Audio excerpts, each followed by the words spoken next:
Hey guys, I just wanted to share with you this dish that I've just made. It's called Ema Datshi, and it's Bhutan's national food, and it's made with chilies and cheese.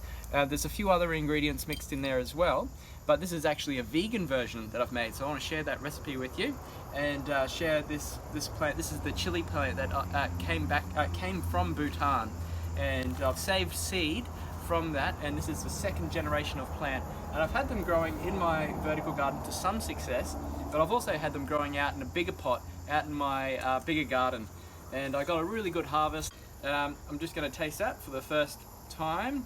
But you can see how cheesy that came out, and I've spoke with some of my Bhutanese friends, and they said that there's probably a little bit too much cheese in this one. In Bhutan there's usually more chili than cheese. I've gone the opposite here, but we'll see how it tastes. Really good. It's not too hot either.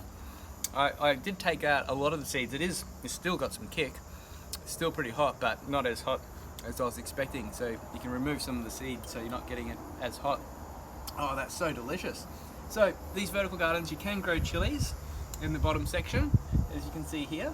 And yeah, make beautiful dishes like this, and maybe I'll garnish it with some basil as well, just to finish that off. Mix it up. Oh, so cheesy looking.